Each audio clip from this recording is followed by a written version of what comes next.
Olá, meu nome é Sheila Dutra, sou fundadora e coordenadora do Projeto FADA de Ribeirão Preto.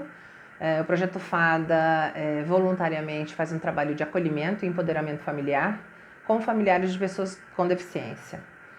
Originalmente ele era chamado Família Down, hoje ele é Família Diversidade, porque o que me motivou a estar montando o projeto foi perceber na instituição de estimulação precoce que eu frequentava junto com a minha filha, que nasceu com síndrome de Down em 2005, a necessidade de outras mães de terem esse acolhimento, essa conversa, né? Essas orientações, faltava muito norte, enfim. E não eram só as famílias com síndrome de Down, né? Eram famílias com crianças com diversos diagnósticos, síndromes, enfim, transtornos. E aí eu mudei o nome para a gente realmente acolher de verdade, de uma maneira inclusiva, de uma maneira diversa. O projeto então surgiu nesse contexto, né? E ele é um projeto basicamente informativo, onde eu oriento, a gente troca ideia, a gente fala a respeito das terapêuticas, novidades, notícias, leis, né? A gente fala sobre direitos, né? Direitos e deveres, porque o direito anda junto do dever, né? Não é só venha a nós e ao vosso reino nada. A gente tem que exigir que os direitos sejam respeitados e também votar, né, ir à escola, respeitar as leis e também cumprir com a sua parcela de contribuição. Eu fiz uma colinha aqui para não esquecer de nada. O site para vocês acharem o projeto é www.familiadiversidade.com.br e lá a gente tem todas as redes sociais que estão acessíveis e disponíveis a todos. O projeto é voluntário, portanto gratuito, então me coloco aqui à disposição então de todos. Eu gosto muito de dar o meu recado logo no começo das conversas, para não esquecer de fazer isso no fim, que é oportunizar, né? Oportunidade. Oportunidade é a palavra-chave, é o pulo do gato. Se a gente não dá oportunidade mesmo para uma criança típica, por exemplo, de se alimentar com garfo e faca, né? Se a gente não ensinar, ele vai comer com a boca no prato, qualquer criança, típica ou não, né? Então a gente tem sempre que lembrar de oferecer, né? A gente não pode achar ou supor que alguém não conseguirá fazer alguma coisa ou que alguém não está apto a qualquer coisa que seja, né? A gente não pode jamais fazer esse tipo de julgamento, independente da condição da pessoa, se é adulto, se é criança, se tem deficiência ou não, né? Sempre dar oportunidade, sempre acreditar que é possível. Eu sempre falo para as pessoas que as pessoas com deficiência, elas têm mais semelhanças do que diferenças em relação às pessoas sem um diagnóstico. Porque deficiência todos temos, né? Eu sou míope, né? Não enxergo de longe, estou sem óculos porque estou perto do telefone a gravar esse vídeo. Mas eu não posso viver sem óculos de longe. Eu tenho obesidade, então eu necessito de algumas coisas como uma cadeira um pouco maior, roupas diferenciadas, que eu não acho em qualquer loja, né?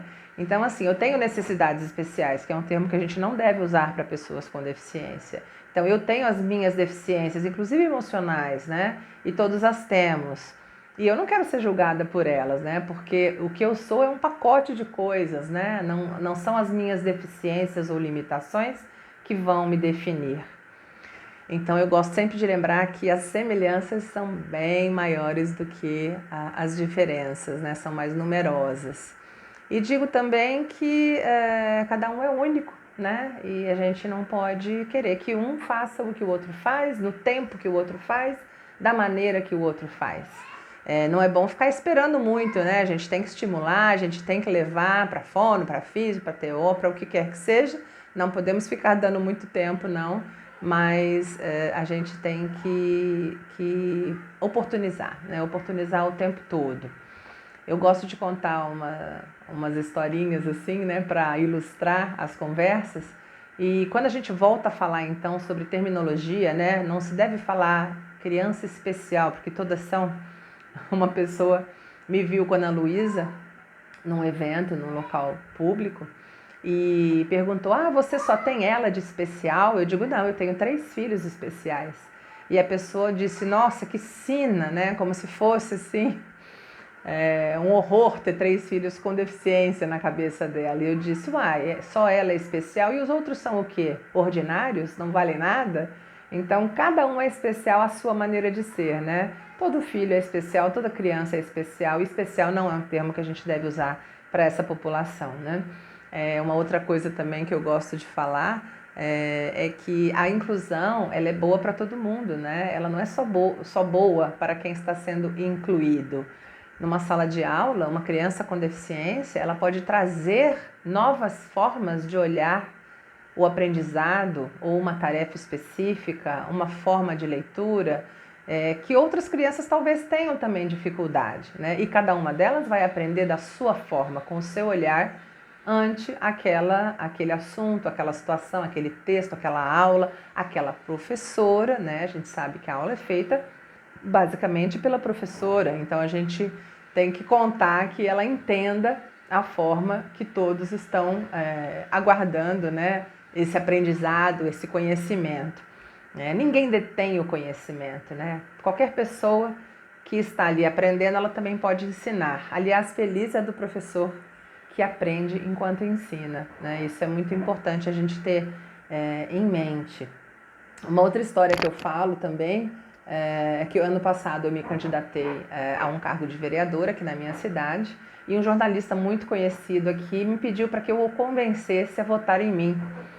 E aí eu disse a ele o seguinte: se eu consertar, arrumar uma calçada, ela vai estar boa só para a pessoa com cadeira de roda? Ou ela também vai estar boa para uma pessoa que está com um salto alto, uma pessoa que não tem deficiência nenhuma, uma gestante, um idoso, um carrinho de bebê, né? Então, assim, inclusive a pessoa que tiver com a cadeira de roda vai andar bem mais rápido que a gente que está sem a cadeira de roda, numa calçada bacana, né? Então, e ele disse que eu o convenci só com essa pergunta. E realmente, a gente, quando arruma a nossa cidade, quando a gente dá oportunidade para os nossos semelhantes, a gente contribui para um todo, né? A gente contribui com todo mundo. Então, se a gente colocar isso em mente, né, a gente vai entender definitivamente que a colaboração, né, melhor que a competição, ela veio para ficar, ela está aí para melhorar o nosso mundo, né, que já é maravilhoso. A inclusão é uma luta constante, é uma batalha que não é eterna, ela uma hora vai chegar num limite tal em que as pessoas vão entender com naturalidade que as diferenças elas embelezam o nosso mundo, elas fazem parte, elas não podem faltar, né?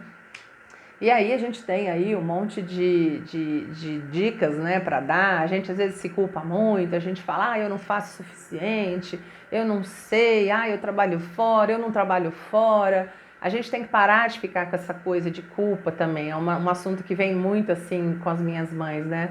No meu grupo de mães, que tem mais ou menos 125 mulheres, é difícil lidar com esse grupo grandão, viu? Mas a gente consegue. A gente escuta muito essa coisa de culpa, né? E não só da mãe com crianças com deficiência, qualquer mãe sente isso um pouco, acha que está sempre falhando em algum momento. E uma outra dica que eu gosto de dar é o seguinte: a gente é o que a gente é e a gente faz o que a gente dá conta de fazer. Tem mãe que dá entrevista, trabalha fora, consegue sair, amamentar o menino, volta, ainda atende a sogra, chega em casa, faz jantar e tal. Não, gente, essa mãe é essa mãe. Tem mãe que leva a criança para um lugar, para 2 lugares, já não dá conta, ou não tem carro, ou não tem uma rede de apoio, né? Então, sejam rede de apoio umas para as outras, né? A gente não precisa sair distribuindo panfleto falando, quem quiser ajuda, me liga. Mas você vê que uma mãe está precisando, estende a mão, né? Porque você também um dia vai precisar, ou se já não precisou, que alguém lhe estenda a mão, né? São dicas que a gente costuma dar. E para de se culpar, não tem essa, sabe? A gente tem que usar essa energia que a gente destina para outras coisas. As crianças precisam brincar, elas precisam que você talvez identifique os objetos da sua casa, uma coisa que não custa nada. Pegar um pedaço de papel, escrever com letra grande, forte, porta, e colar na porta. Isso não é ideia minha não, tá? Isso é estudo de professor Meleiro da Espanha, isso é estudo de vários pensadores e professores que vieram muito antes de nós, filósofos. A gente tem que facilitar esse primeiro momento da vida para que lá na frente essa estimulação ela funcione e seja efetivada com alfabetização, com escola, com mercado de trabalho.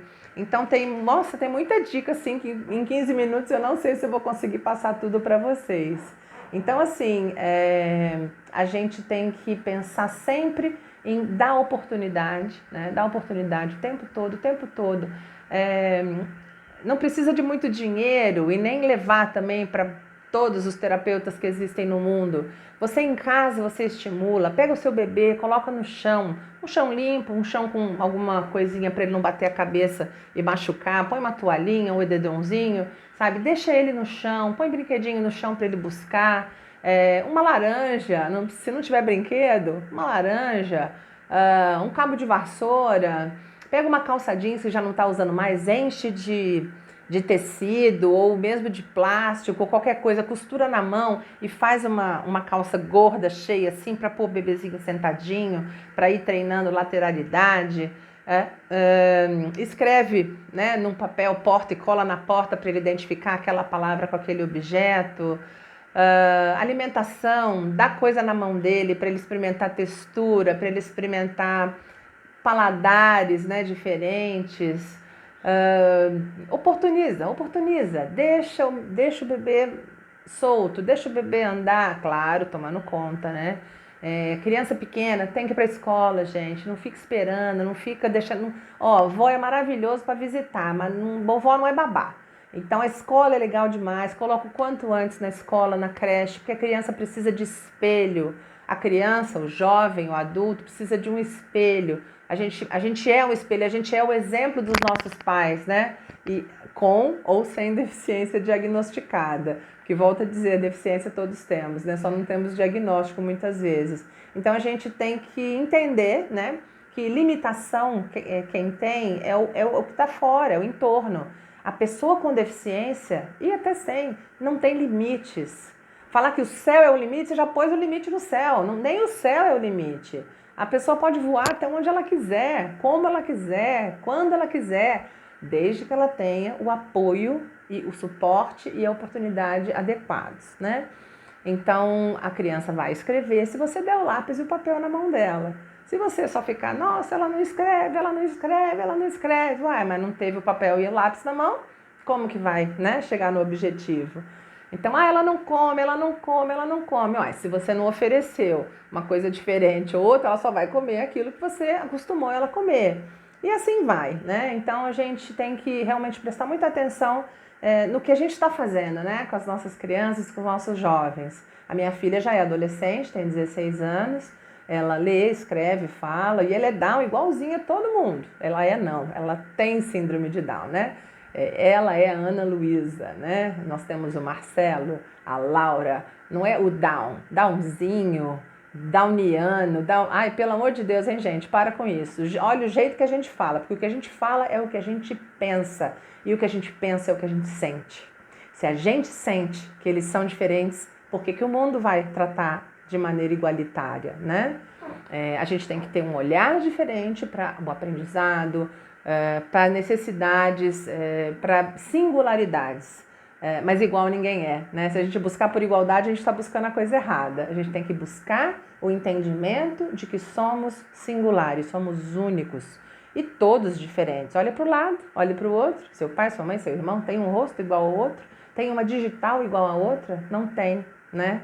Então, mesmo as pessoas que têm o mesmo diagnóstico jamais serão iguais, né? Pode ter um ou outro traço, a questão do olhinho puxado, a questão da pelinha marmorada, a questão do risquinho na mão, né? Mas não são todos, e mesmo que todos tenham as características físicas muito próximas, eles serão totalmente diferentes em espírito, em alma, em família, né? A dinâmica familiar é uma diferente da outra e a gente tem que respeitar, né? Respeitar sem julgar, com leveza, procurar mostrar o máximo de naturalidade possível em qualquer tipo de família.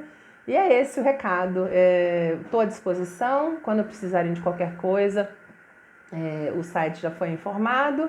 Lá nós temos todas as redes sociais, o Twitter, o Instagram, Facebook, que mais? Acho que é só. Eu estou no LinkedIn também, que de vez em quando tem umas notícias bacanas de de oportunidade de emprego, de mudança na lei, enfim, tem aí bastante coisa que a gente pode estar conversando e trocando ideia, tá? Tô às ordens, meu nome é Sheila Dutra, fiquem com Deus. Namastê.